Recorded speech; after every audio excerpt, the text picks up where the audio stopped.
Salut, moi c'est François et je suis gameplay programmeur chez Ubisoft. Aujourd'hui, je vous emmène découvrir mon métier. Allez, on y va. Alors moi, je suis un voisin du Nord car je viens de Belgique. Et c'est là que j'ai commencé mes études, d'abord en dessin à l'école de recherche graphique, car j'avais envie de dessiner pour le jeu vidéo.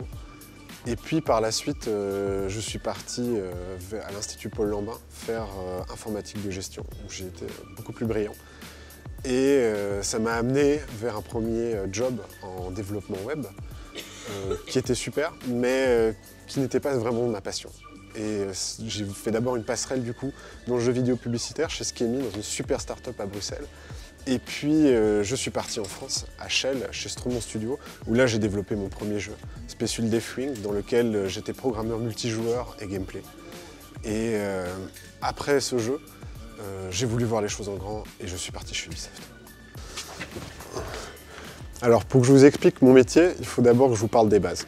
Il y a deux grands systèmes importants quand on est programmeur chez Ubisoft. Tout d'abord, il y a le moteur. Le moteur, finalement, c'est ce qui va piloter tout le jeu.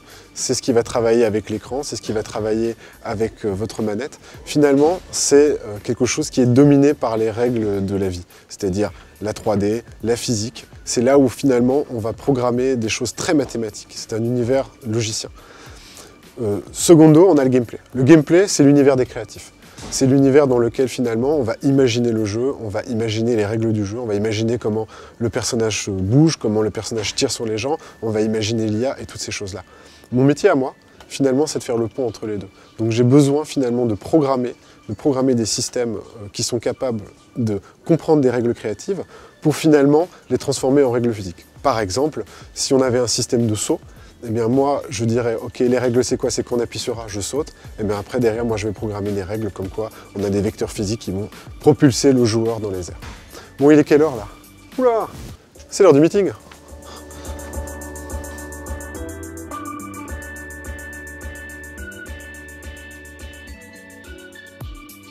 « 99% optim quoi.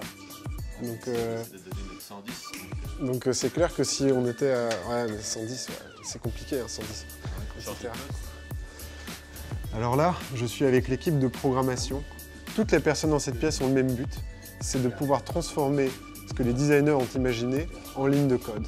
C'est très important que nous nous réunissions comme ça pour pouvoir partager. Ça nous permet de mutualiser et d'avancer plus rapidement.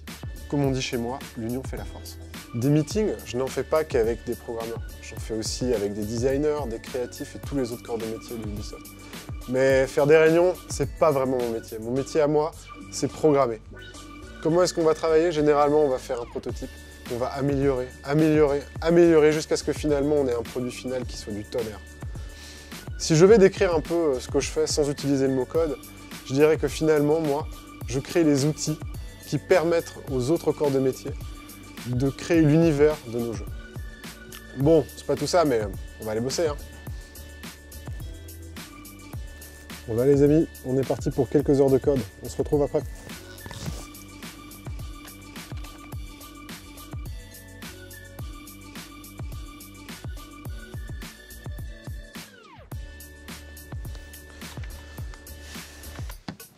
Bon, on va faire une petite pause. Alors je vais prendre le temps de vous expliquer qu'est-ce qu'il faut pour devenir un bon gameplay programmeur. Tout d'abord, il faut avoir un bon esprit scientifique, une capacité à savoir coder, et une capacité à comprendre comment le code fonctionne. Ensuite, il faut également être rigoureux, parce que la moindre petite faute peut devenir catastrophique. Parfois, une virgule manquante peut se transformer en 3 semaines de travail pour quelqu'un d'autre à l'autre bout de la planète. Ensuite, il faut être créatif, il faut être passionné, il faut s'engager dans ce qu'on fait. Et dernièrement, on sous-estime souvent cette partie-là parce que on pense qu'on a cette image du programmeur derrière sa chaise, etc. Mais très souvent, il faut parler aux gens. Nous, on va travailler avec des créatifs, on va travailler avec des designers et on veut comprendre ce qu'ils veulent faire. On veut comprendre le jeu qu'ils veulent faire. Et c'est notre travail de pouvoir leur parler.